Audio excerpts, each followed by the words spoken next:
compartirles una historia que desde hace mucho tiempo he conocido y he escuchado,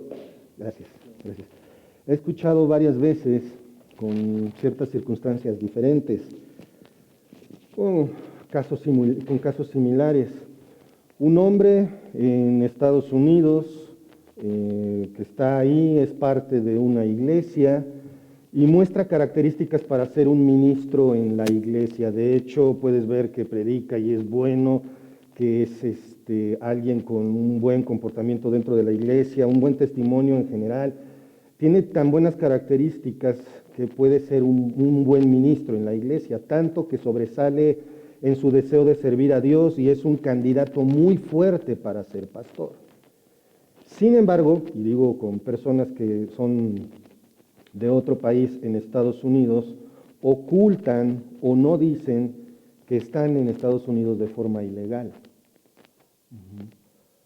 Esto pone a la iglesia en un predicamento, quizás.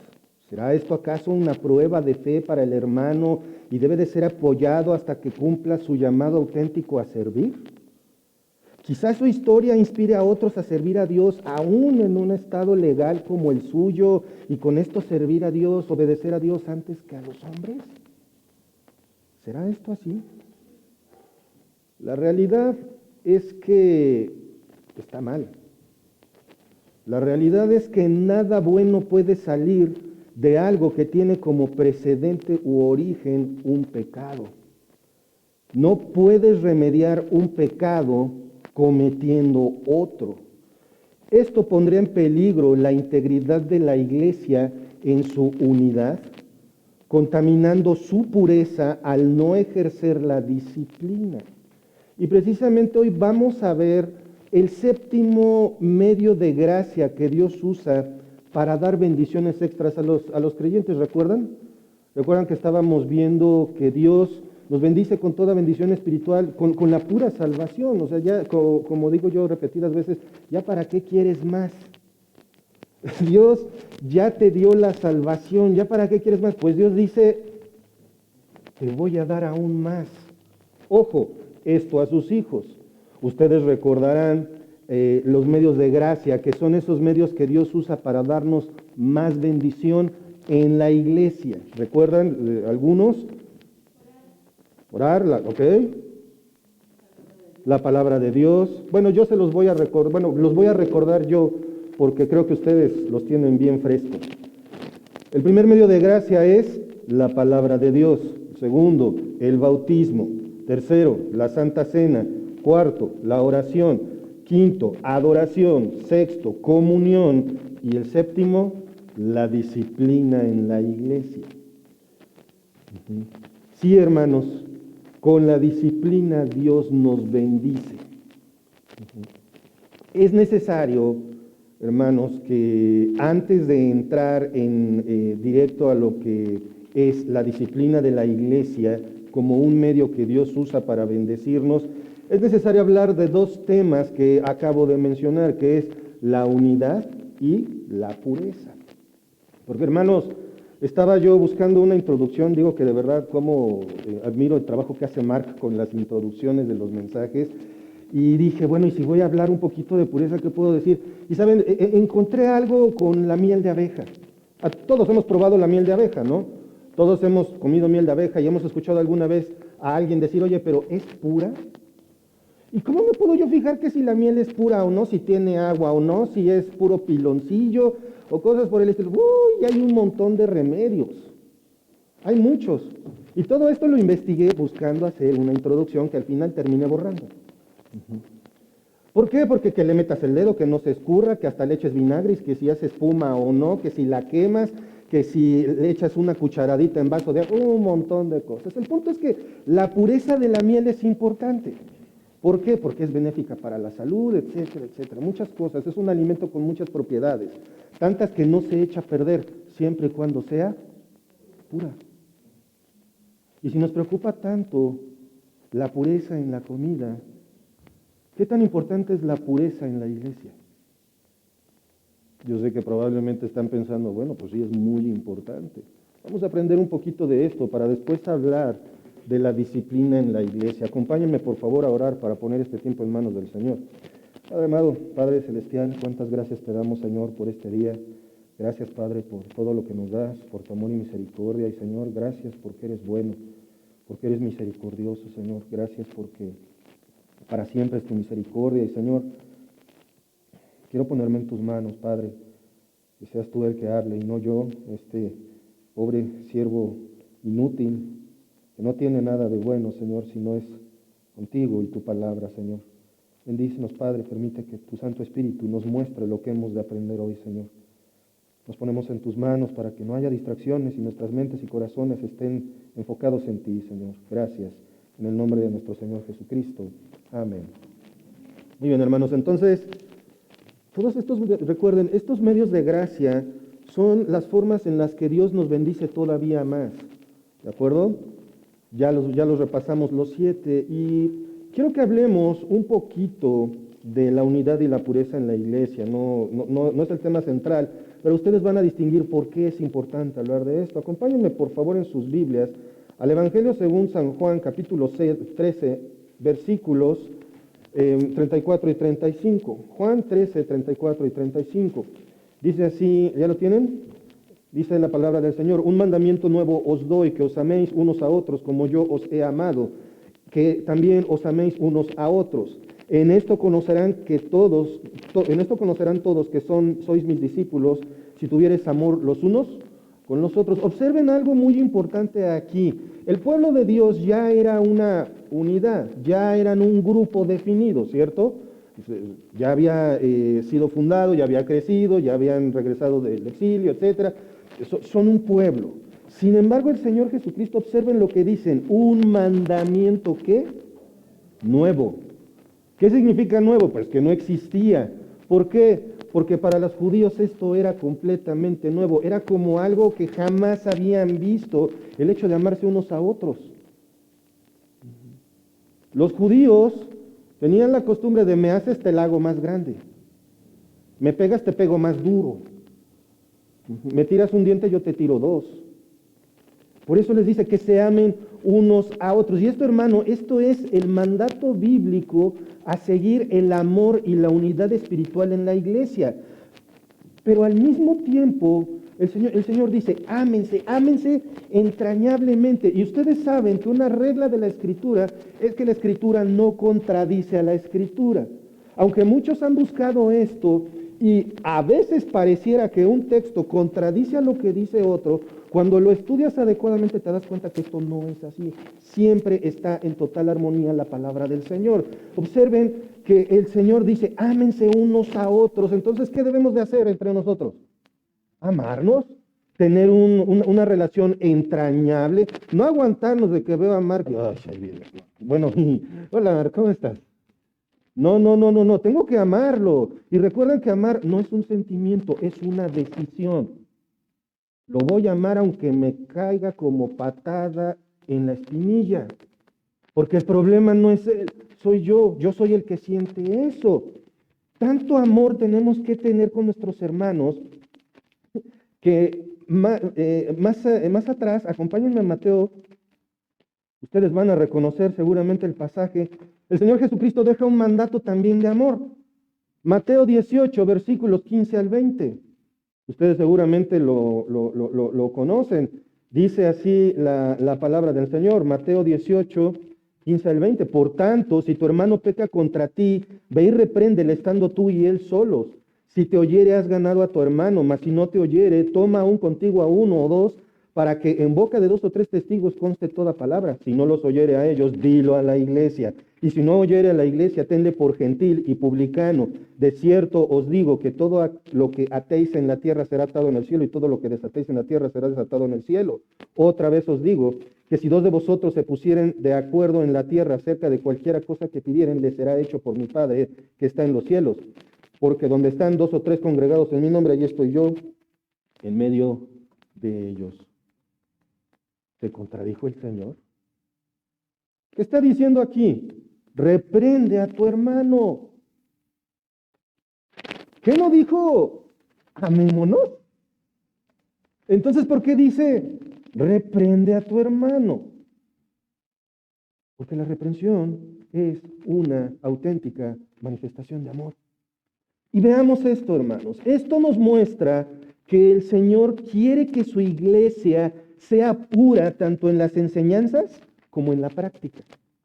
Porque lo que se dice de aquí para abajo, ¿cómo tiene que ser? Tiene que ser la doctrina más pura que podamos. No se trata de sentarte un ratito, a ver qué se te ocurre decir y espiritualizar un texto y aventar un rollo de media hora, 45 minutos, yo sé que me tardo más, pero en base a la experiencia, no, es en base a lo que dice la Escritura, pero también en la práctica. Ahorita vamos a ver un poquito más a profundidad de esto, pero quiero que piensen en esto. La unidad y la pureza deben de ser consideradas todo el tiempo que los creyentes se relacionan entre sí, dentro y fuera de la iglesia. ¿Qué haces con tus hermanos cuando salen? Yo me acuerdo mucho del grupo de jóvenes, y ahorita que está aquí Isaac, él estaba en los adolescentes, y yo recuerdo que nos íbamos al bar cristianamente hablando. Salíamos del grupo de jóvenes, Marc había hecho su mejor esfuerzo por enseñarnos algo y sacábamos del lomo de la Biblia el cigarro. ¿Qué clase de cristiano es eso? Eso no es un cristiano. El día que un líder nos puso parejos, todos reaccionamos con enojo. ¿Pero qué estaba haciendo este líder? Amarnos. Y nos puso pero parejos. Nos estaba amando. La pureza de la iglesia es importantísima, hermanos. La tenemos que considerar en todo nuestro andar. ¿Qué tan puro es tu andar diario? ¿Qué tan puro es lo que haces en el día a día? Ya olvídense de qué tan cristiano, o sea, qué tan puro. Porque el Señor Jesucristo, ¿no recuerdan que nos compró con su sangre? ¿Y qué nos dice a los hombres que amemos a nuestras esposas? Como Cristo amó a la iglesia, pero tiene un propósito. Cristo con la iglesia amándola tanto, amándonos tanto, Cristo tiene un propósito, presentarnos delante de Él puros y sin mancha. La pureza debe de ser considerado todo el tiempo, la unidad y la pureza. ¿Cuántas veces has hablado en contra de un hermano con tus hermanos? Nunca, ¿verdad? Eso ha de pasar en otras iglesias. Por eso la unidad es tan importante. Dios manda y se agrada en la unidad de la iglesia. Acompáñenme por favor en sus Biblias. Busquen por favor la carta de Pablo a los Romanos en el capítulo 12, versículo 16. Romanos 12, 16. Dice así. Esto recuerdan ustedes cuando hablamos de la unidad y unanimidad hace unos meses. Dice Romanos 12, 16, unánimes entre vosotros. Una pausa aquí. ¿Cómo dice? Unánimes. La palabra original en el griego significa con el mismo pensamiento, estando completamente de acuerdo. Unánimes entre vosotros, no altivos. O sea, no se crean mucho, sino asociándoos con los humildes. No seáis sabios en vuestra propia opinión. El pastor dijo esto, pero la verdad es que no saben cómo es la vida y yo pienso que las cosas son así. ¿Cuántas veces hemos pensado así? Yo recuerdo haberlo hecho un montón de veces. ¿Se dan cuenta del desafío a Dios que es pensar así? No, yo no soy Dios, hermanos, yo soy una oveja más, soy igual o peor de falible que ustedes, estoy lleno de defectos. Pero cuando hablo la palabra de Dios, ¿quién está hablando? Dios. Cuando Mark está hablando y te está enseñando la Biblia, ¿quién te está hablando? Dios. Y entonces te atreves a decir, no, yo creo que mi opinión es mejor. Estás diciendo, soy más inteligente que Dios, soy más sabio que Dios, tengo más capacidad que Dios. Entonces aquí lo que estamos viendo en Romanos 12, 16 es un mandato a ser unánime, a tener unión en la iglesia, a tener la unidad. Ujú. Acompáñenme, por favor, para confirmar esto, a la primera carta de Pedro, capítulo 3, versículo 8. Primera de Pedro, capítulo 3, versículo 8, que dice así: finalmente, sed todos de un mismo sentir, compasivos, amándoos fraternalmente, misericordiosos, amigables. Esta parte me encanta porque tengo una cara amigable, ¿verdad? Pero fíjense, la palabra sentir, nosotros vemos ahí en Primera de Pedro, en este versículo, finalmente, sed todos de un mismo sentir. La palabra sentir es del griego homofrón, que significa mismamente o mismo pensar. ¿Saben, hermanos? Eso es lo que quiere Dios de nosotros, que tengamos una misma mente. Y saben, si tienes este libro en las manos, tienes la mente de Cristo, tienes la palabra de Dios. De eso se trata, de ser una misma mente. Que cuando hablemos de lo que se trata la palabra de Dios, de lo que dice para nosotros, todos vamos a estar con el mismo pensamiento. Vivir en armonía. Así es como tenemos que vivir. ¿Con cuántos hermanos has tenido problemas? Cambio la pregunta. ¿A cuántos hermanos les has buscado pleito? Es que esto no se queda así. Es que me pisó un callo. Ahorita que lo alcance, hasta la rodilla le va a doler. Hermanos, Dios nos manda que vivamos en armonía. Dice, unánimes, tengan la misma mente. No una mente colmena. No, no, no. Pensamientos individuales, pero dirigidos hacia un mismo fin. Vamos por favor ahora, acompáñenme un poquito atrás, a la carta a los Efesios, capítulo 4, versículo 3. Efesios 4, 3. Dice, así también nosotros, no, estoy en Gálatas, perdón, me equivoqué. Efesios, también 4, 3. Discúlpenla. Solícitos en guardar la unidad del espíritu en el vínculo de la paz. La palabra solícitos. ¿Te has sentado a trabajar alguna vez y te concentras en algo y lo quieres hacer bien? Bueno, eso es lo que tienes que hacer.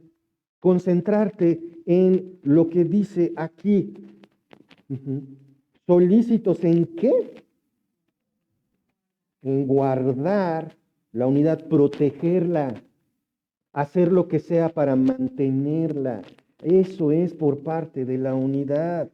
Esta unidad debe de existir. Acompáñenme a la siguiente, a Filipenses capítulo 2, versículos del 1 al 5. Esta es la razón por la cual debe de existir la unidad en la iglesia.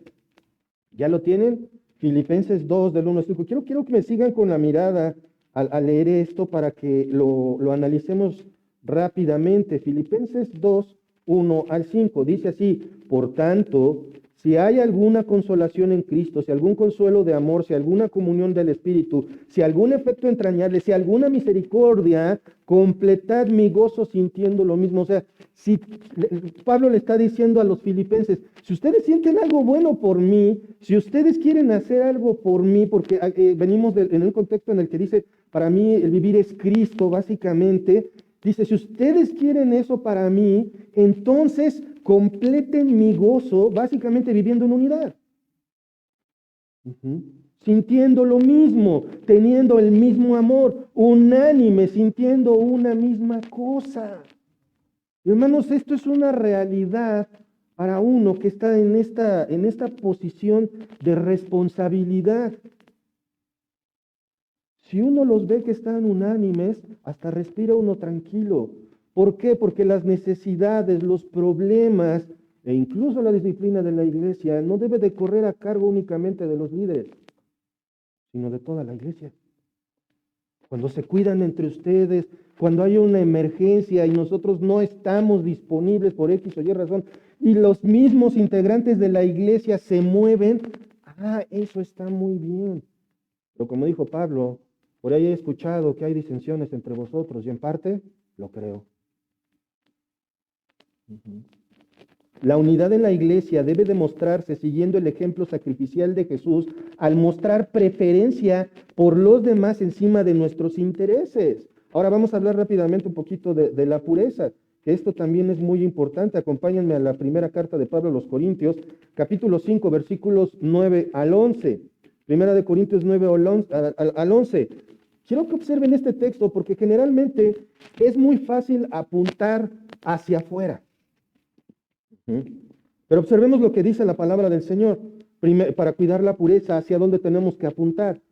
Os he escrito por carta que no os juntéis con los fornicarios, no absolutamente con los fornicarios de este mundo, o los avaros, o con los ladrones, o con los idólatras, pues en tal caso os sería necesario salir del mundo. Una pausa aquí. Fíjense cómo dice Pablo, no se junten con fornicarios. No se junten con estas personas que solamente están pensando en satisfacer sus deseos sexuales, ya sea con la vista, con las manos o con lo que sea. Pero no con fornicarios comunes de este mundo, por eso dice de este mundo, no con los fornicarios comunes y corrientes, o con avaros, o con ladrones, o con idólatras, porque en este caso sería necesario salir del mundo. O sea, Pablo está diciendo, consérvate puro dentro del lodo. ¿Cómo? Observen, versículo 11. Más bien os escribí que no os juntéis con ninguno que llamándose hermano fuere fornicario, avaro, idólatra o maldiciente o borracho o ladrón. ¿De quiénes está hablando? ¿De los de afuera o los de la iglesia? De la iglesia. ¿Y qué dice el final del versículo? Con el tal ni aún comáis. Hermanos, este versículo nos muestra lo serio que es para Dios la pureza en la iglesia. O sea, si uno de nosotros aquí sale con un pecado y se resiste a arrepentirse, hermanos, no podemos estar conviviendo con él como si nada. Es lo que dice la palabra de Dios. Más bien nos tenemos que concentrar en que se arrepienta, no en apapacharlo para que se sienta bien, para que no se sienta culpable. Por supuesto, sin arrasarlo, como dice Pablo, para que no sea consumido de demasiada tristeza. Pero observen lo importante, lo determinante de Dios. ¿Se dan cuenta lo que dice la última parte del versículo? Ni coman con él. No compartan. ¿Y por qué dice coman? Porque en la cultura judía, sentarse a comer era parte de hacer pacto. Llegabas a un trato, dos partes judías llegaban a un trato y terminaban, no sé, poniendo la mano debajo del muslo, haciendo diferentes tipos de cosas, intercambiando la sandalia y se sentaban a comer. Por eso es que dice eso, con ese no coman. La pureza es bien importante, hermanos. Hasta hace unos años, para el matrimonio, ¿qué se buscaba? Que la novia llegara pura. ¿Cómo somos los seres humanos? Ahora le recomiendan que tenga experiencia. Hermanitas, jóvenes solteras, la pureza es medular para Dios. No tienen por qué tocarte, manosearte, besarte antes de que te cases. Eres demasiado valiosa porque eres comprada por sangre. Nada de que te prueben, pues que eres paleta Tutsi Pop o qué. Hablo en serio.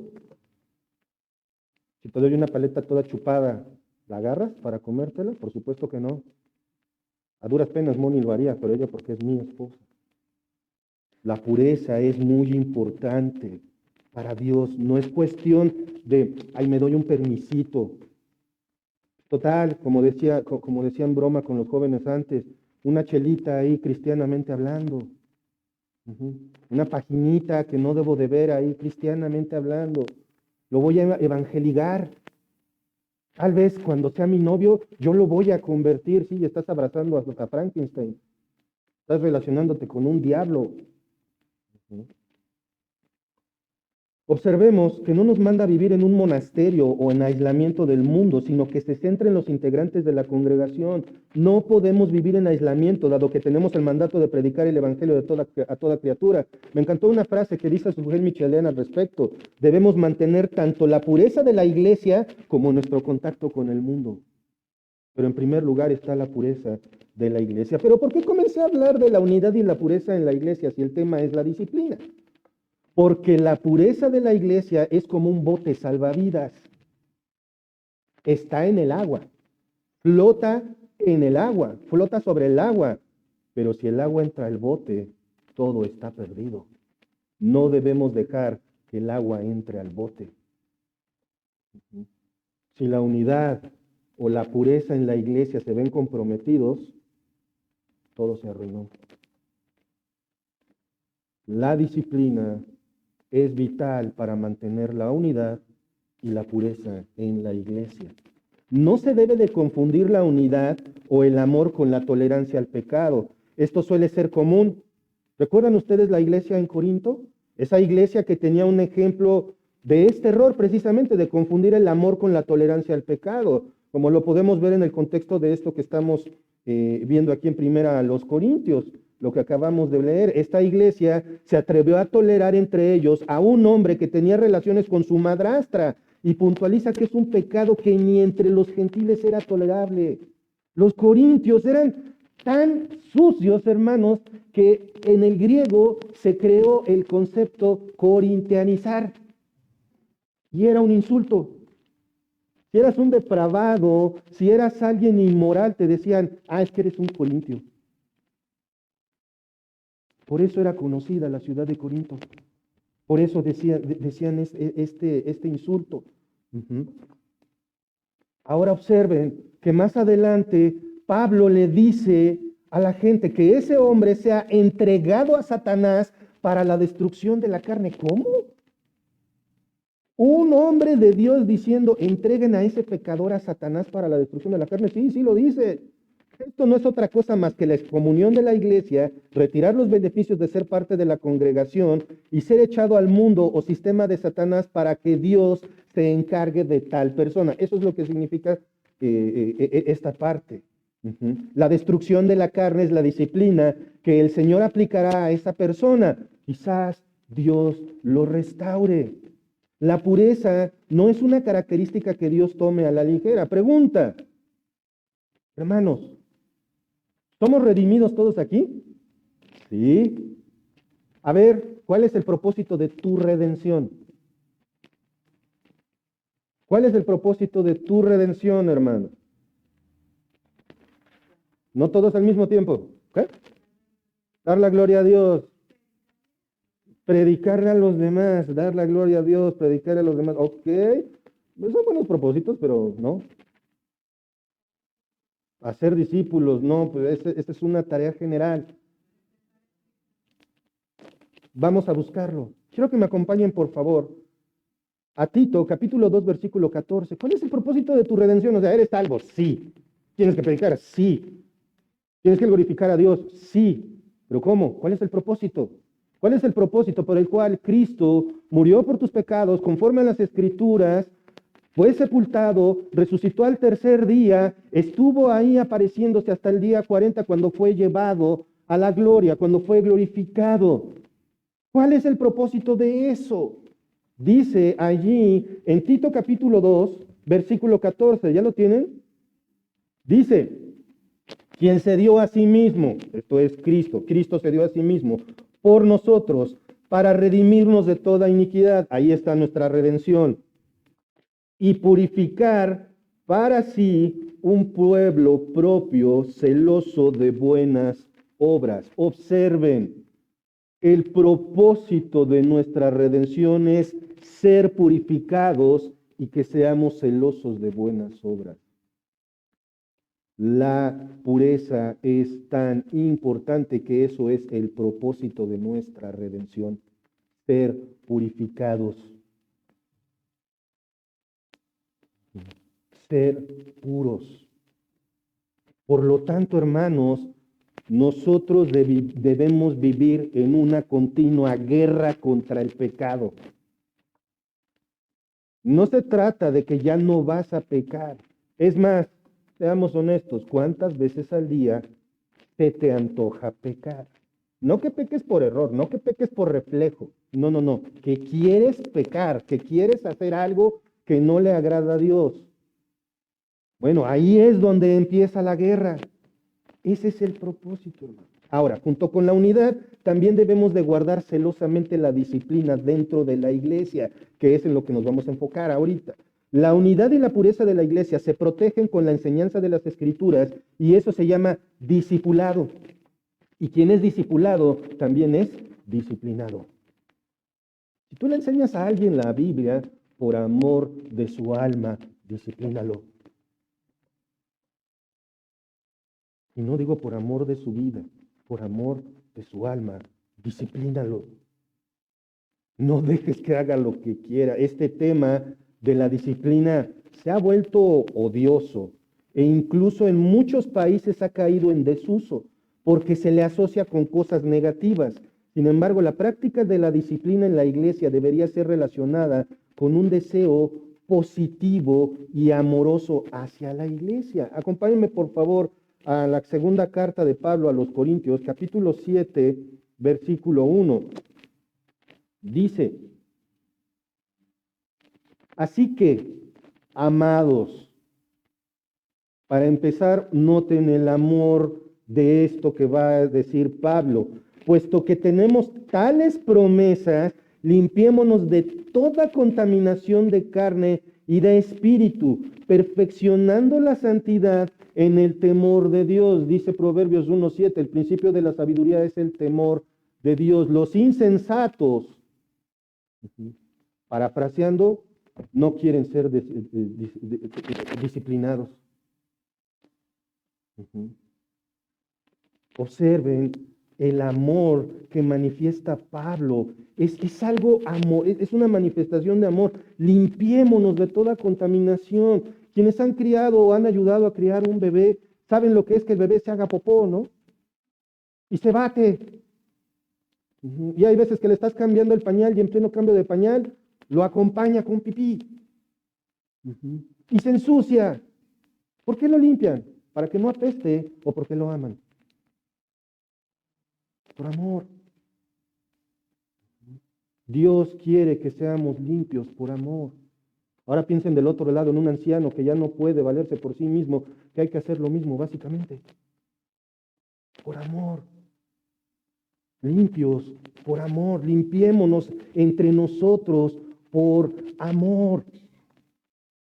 Y otra cosa muy importante, la disciplina, pues siempre es relacionada, pues yo qué sé, con golpes, con castigo, con cosas malas. Pero ¿saben una cosa? Acompáñenme por favor en sus Biblias a Judas 23. Judas, versículo 23, solamente tiene un versículo. Y aquí lo que nosotros vamos a notar es el objetivo de la disciplina. ¿Qué haces cuando alguien es disciplinado?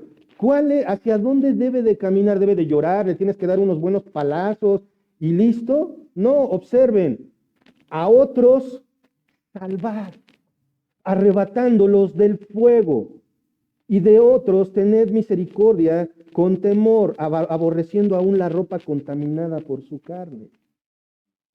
¡Wow! Es un rescate. Es un rescate, hermanos. Vamos ahora, por favor, a concentrarnos en el asunto de la disciplina, en el paso a paso. Regresemos, por favor, a Mateo 18. Vamos a estar un ratito ahí. Mateo 18, versículos 15 al 17. Yo creo que muchos de nosotros lo hemos visto y de hecho este es el paso a paso, muchos dicen, de la disciplina bíblica. Es correcto, a mí también me gusta verlo como el paso a paso de la restauración de los hermanos. Porque no es nada más darle el varazo y ya, también le tienes que sobar, explicarle por qué le diste y por otro lado, que se arrepienta.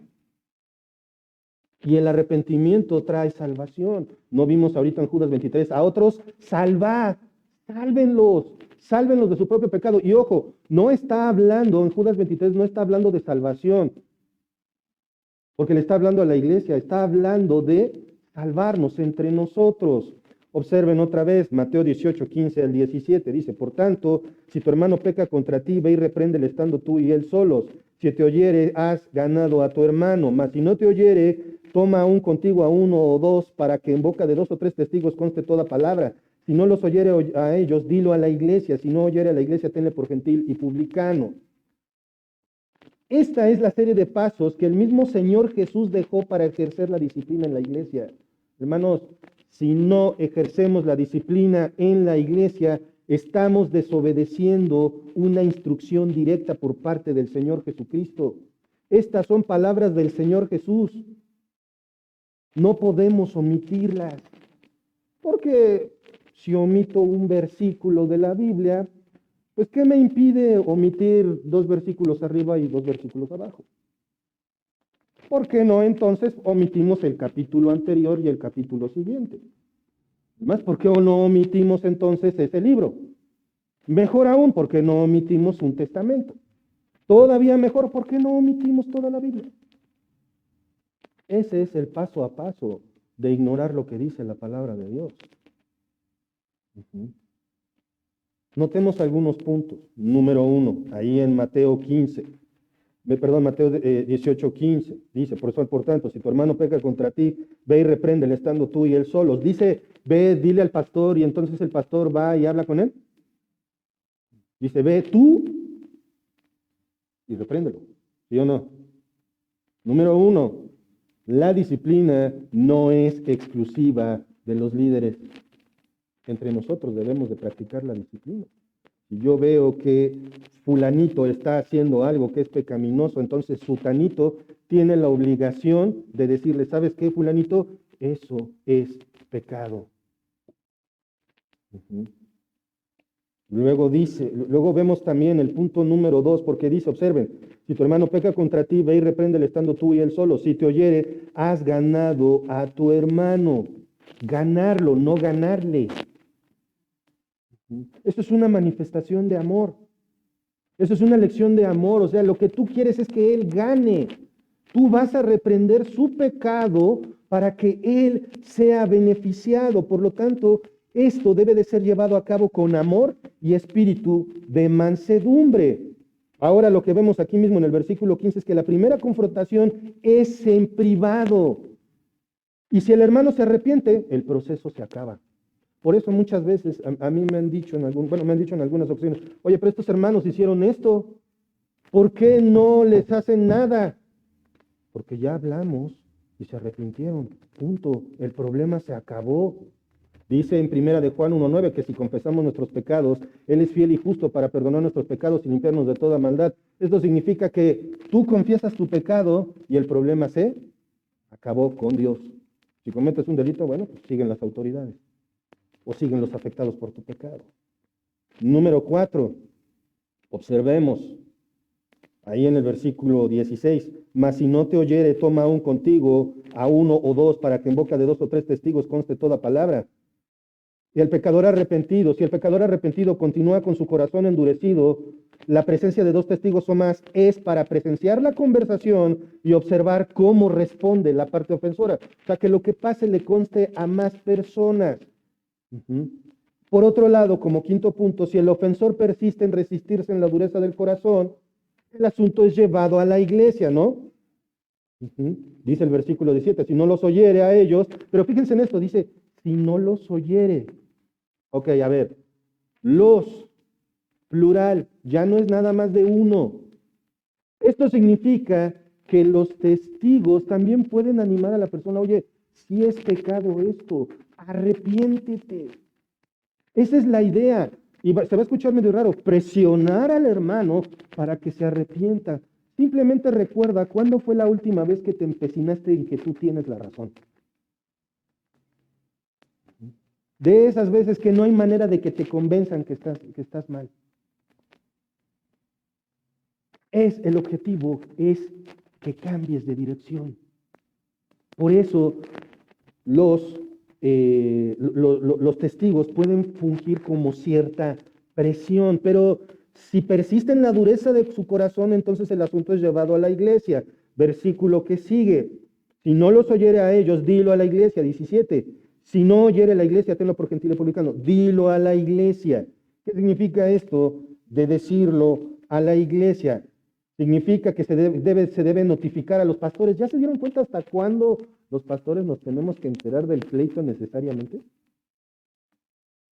Ya para el tercer paso, hermanos, crezcan en el Señor y en el conocimiento de la palabra para que entre ustedes, como digo luego de broma, se peleen como Dios manda. Porque es que Mark me enseñó la lengua. Pues sácasela, pero con unas pinzas. No. Pues habla con él. Lleguen a un acuerdo. Siempre utilizo el ejemplo de la persona que está enferma del estómago. A lo mejor yo estoy así. Que mi trabajo me cuesta. Ay, el hermano Gerardo está de mal humor, como si es un enojón, es un gruñón. De verdad, no se puede hablar con él. ¿Y qué tal si nada más tengo una diarrea guata? Y por eso estoy aquí. Hay que hablar entre nosotros. Mexicanamente hablando, la confrontación no es agradable. Estamos en una cultura en la que si tienes un problema, quédate callado, no hay problema, no hagas olas. No, la confrontación es sana y es buena. ¿Por qué? Porque yo voy a decirle a mi hermano, hermano, me pisaste un callo, me ofendiste, me dolió lo que hiciste. A lo mejor el hermano dice, perdóname, por favor. Y se acabó el problema. Y si necesitas testigos, y ahí dice, sí, pequé, lo lamento, perdóname porque te saqué la lengua con las pinzas. Se acabó el problema, pero si no, entonces escala al liderazgo de la iglesia, dilo a la iglesia. Se notifica a los pastores y estos a su vez notificarán a la iglesia con toda prudencia y únicamente con hechos confirmados. Esto con el propósito de alertar a la iglesia de que el pecado es muy grave. ¿Qué tan grave es el pecado, hermanos? Acompáñenme, por favor, porque podemos decir muy grave, sí. Pero vamos a 1 Timoteo 5:20. Acompáñenme a 1 Timoteo 5:20 para que veamos un poquito de lo que es la gravedad de la iglesia. ¿Ya lo tienen? Observen lo que dice porque muchas veces dicen, no digas nada delante de la iglesia, eso está mal, eso no es una manifestación de amor. ¿Qué dice la Escritura? 1 Timoteo 5:20, a los que persisten en pecar, repréndelos delante de todos. ¿A quiénes?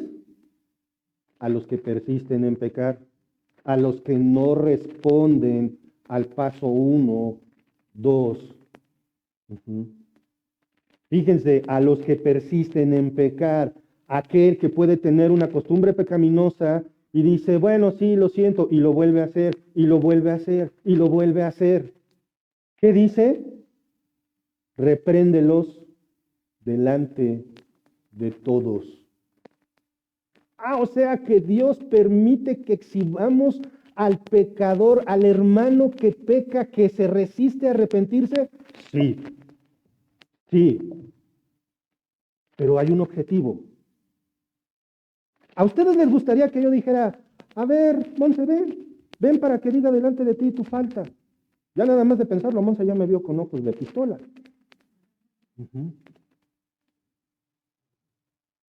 ¿Les gustaría pasar así? Yo creo que da miedo, ¿no? Pues vean lo que dice el versículo. ¿Cómo termina el versículo 20? ¿Para qué? A los que persisten en pecar, repréndelos delante de todos para que los demás también teman. Y entonces la pienses 5 veces antes de persistir en tu pecado, antes de pecar y antes de persistir, estar de aferrado en que estás bien, aunque la Biblia diga que estás mal. ¿Se dan cuenta? Claro, este es el tercer paso. Esta es la parte donde dices, wow, Oye, esto ya está grueso, sí, pero para esto ya hubo un camino recorrido, unos pasos. La disciplina tiene un proceso. No se trata nada más de agarrar y pasarlos enfrente, exhibirlos. No, eso es crueldad. Pero por amor al resto de la iglesia.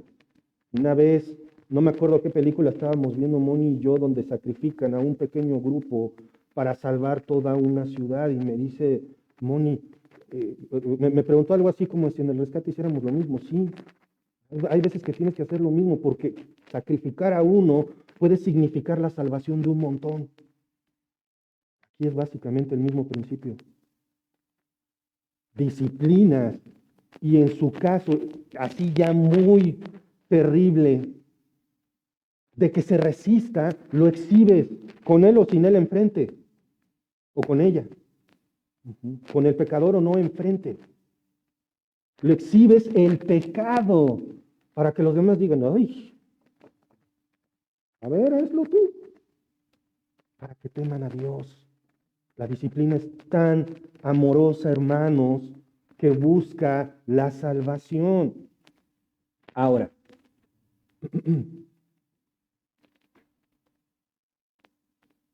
para que, por otro lado, como vemos, dice ahí, regresemos a Mateo 18, versículos 15 al 17, vimos que dilo a la iglesia. Ya vimos que es, sí, exhibir el pecado, declararlo delante de la iglesia para que los demás teman, para que sea un ejemplo para el resto de la iglesia. Y dice, versículo 17, si no los oyera a ellos, dilo a la iglesia. Y si no oyera a la iglesia, ¿sabes el nivel de resistencia que es esto? Ya sería todos diciéndome a mí, en su momento me encuentran en la calle, en el súper, en el banco, etcétera. Gerardo, acuérdate que hiciste esto, arrepiéntete en el Señor. Oye, te invito a una hamburguesa, vamos. No, no, no, no, no. Es más importante que te arrepientas de tu pecado, porque de eso depende tu comunión en la iglesia. Dice, y si no oyere la iglesia, tenle por gentil y publicano. Es decir, tratarlo como un incrédulo. Necesita el Evangelio, por amor también. Obviamente esto significa el retiro de todos los privilegios de la iglesia. Es la excomunión.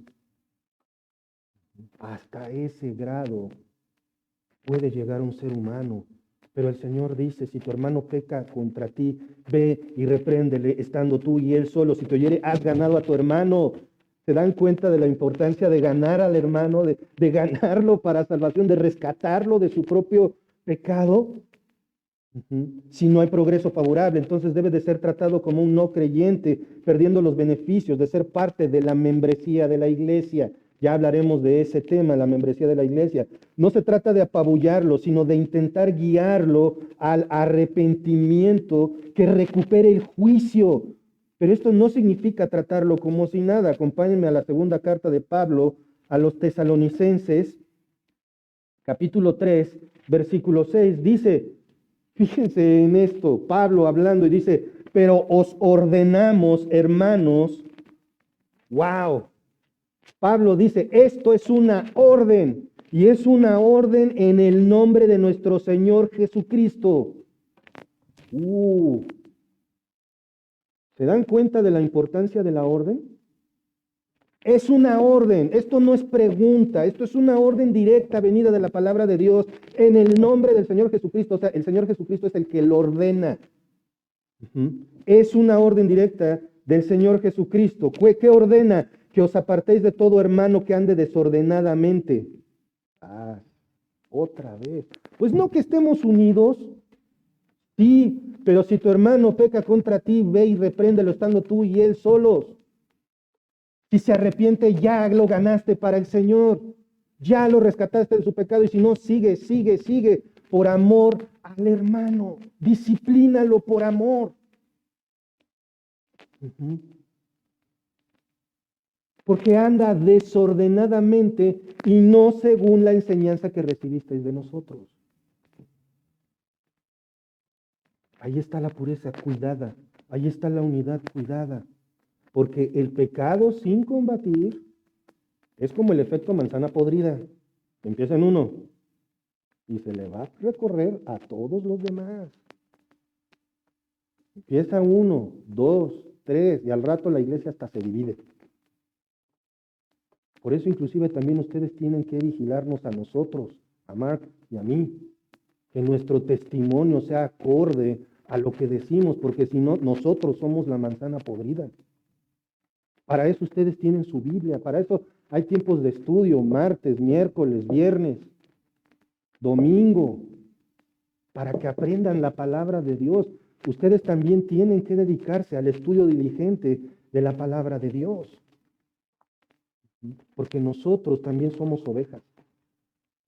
Nosotros también somos humanos. El versículo 14, más adelante, allí en donde estábamos en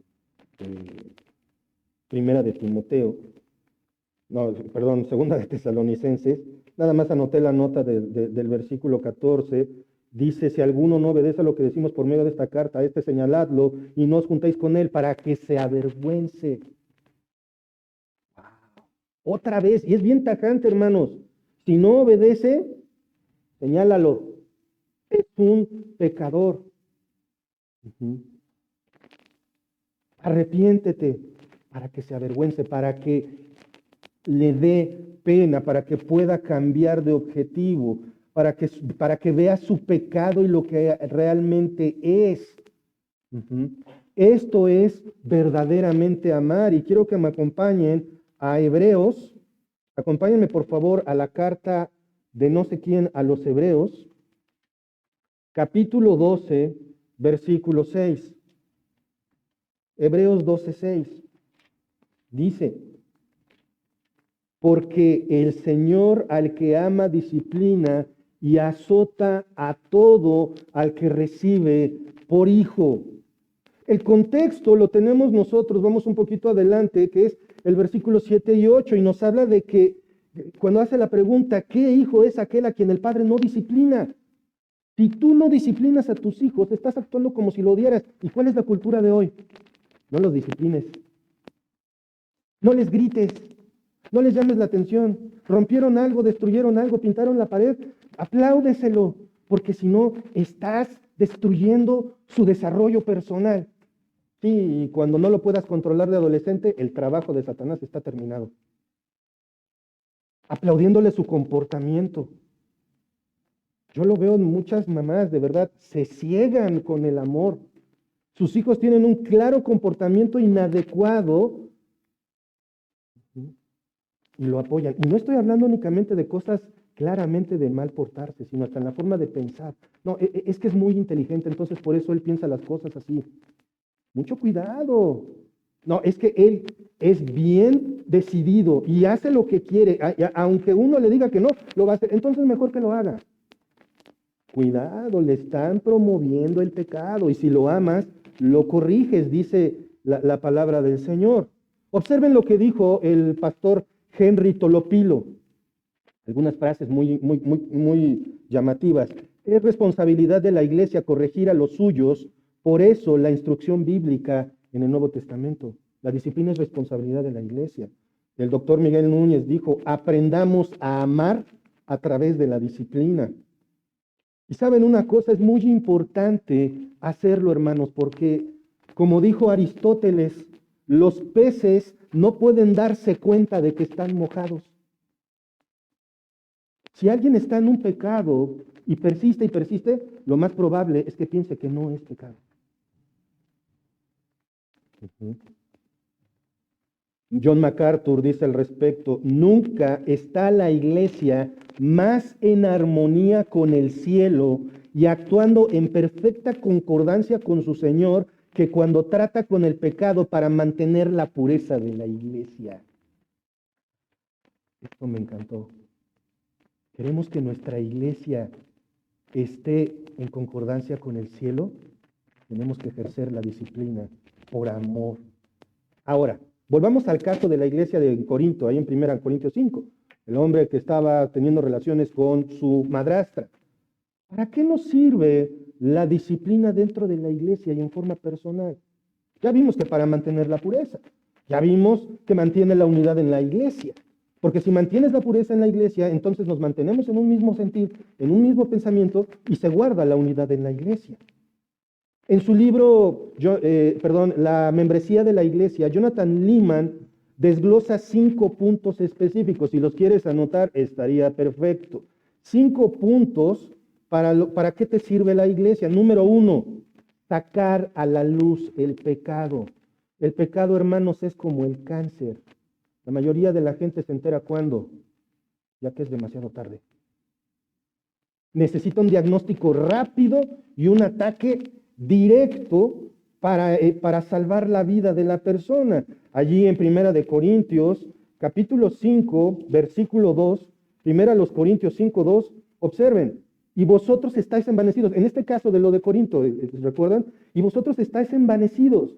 ¿No deberías más bien haberos lamentado para que fuera quitado de en medio de vosotros el que cometió tal acción? El pecado ahí estaba.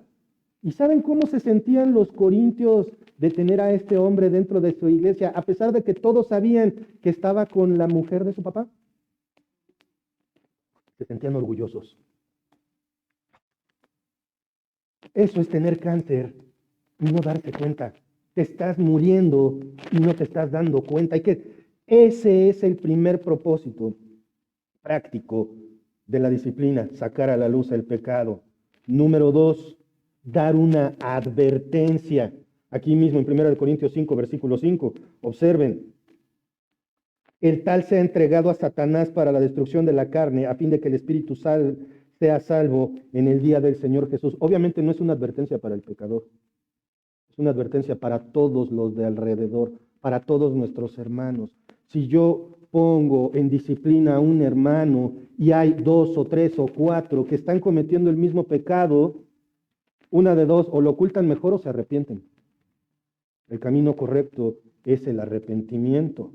Número 3, bueno, como les digo, el número 1, sacar a la luz el pecado. Número 2, dar una advertencia.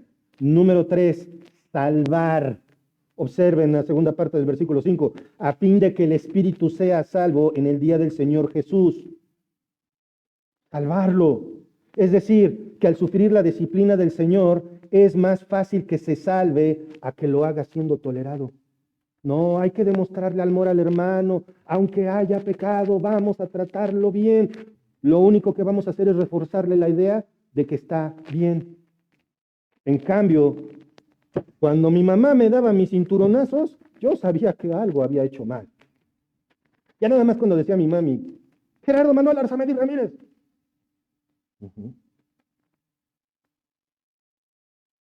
Y cuando quería volverlo a hacer, pues por lo menos pensaba en evitarlo. Por lo menos lo pensaba. Ya llevarlo a la práctica es cosa diferente. Pero mi mamá me disciplinaba. ¿Por qué? Porque me ama. Me azotaba porque soy su hijo. Y eso hace Dios con los suyos. Si Dios te dale gracias. Porque quiere decir que eres su hijo. Si no te pela, habla conmigo.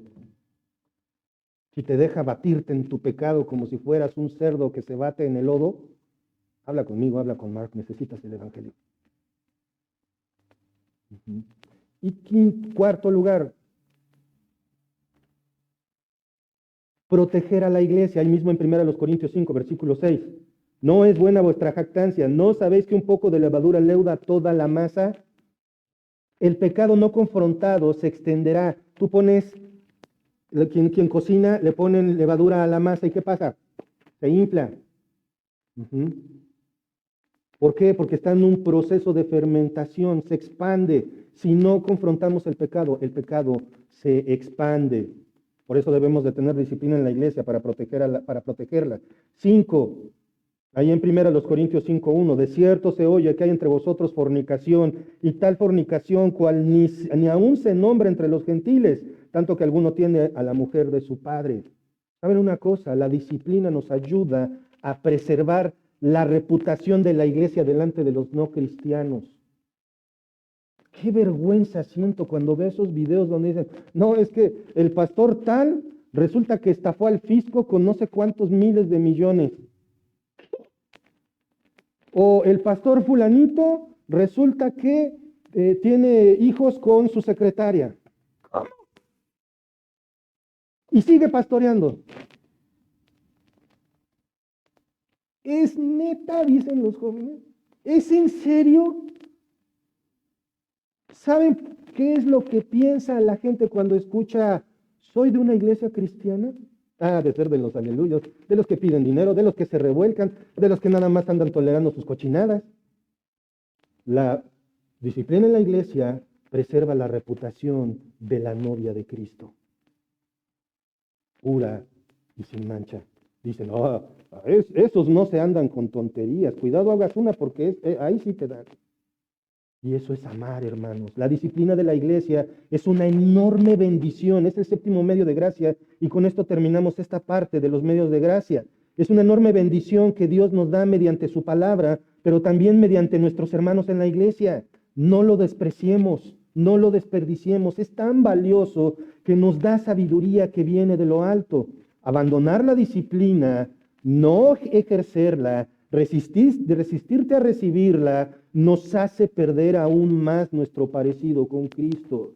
Por esto este mensaje lo titulé Cuando los suyos no lo reflejan. Entre más te empecinas en resistirte a la disciplina bíblica, menos te pareces a Cristo. Y si tú no tienes fe en Cristo, entonces no te preocupes, no recibes la disciplina de Dios porque no eres su hijo. Eso es grave. Un no hijo es alguien desechado. No seas un desechado de Dios. Arrepiéntete de tus pecados. Pon tu fe en Cristo, que como hijo amado será azotado por su Padre Celestial. Vamos a orar. Señor, cuántas gracias te damos, Padre, por tu palabra. Gracias, Señor, porque eres bueno. Eres tan bueno que nos disciplinas, Señor. Eres tan misericordioso que nos dejas un manual de disciplina en tu palabra, Padre. Eres tan amoroso que nos dices lo que tenemos que hacer en el paso a paso.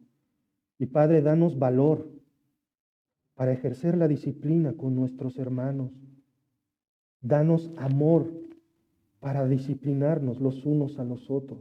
Y con esto, Señor, salvaguardar la unidad y la pureza de la iglesia, porque tú quieres una iglesia pura y sin mancha. Una iglesia resplandeciente, Señor, que no tenga mancha del pecado. El Señor Jesucristo ha muerto por eso, y por eso nosotros no podemos tolerar que el pecado crezca como un tumor en la vida de ningún amado hermano, Señor. Padre, gracias por esto, gracias por tu bendita palabra. Gracias en el nombre de nuestro Señor Jesucristo. Amén. Que Dios los bendiga, hermanos.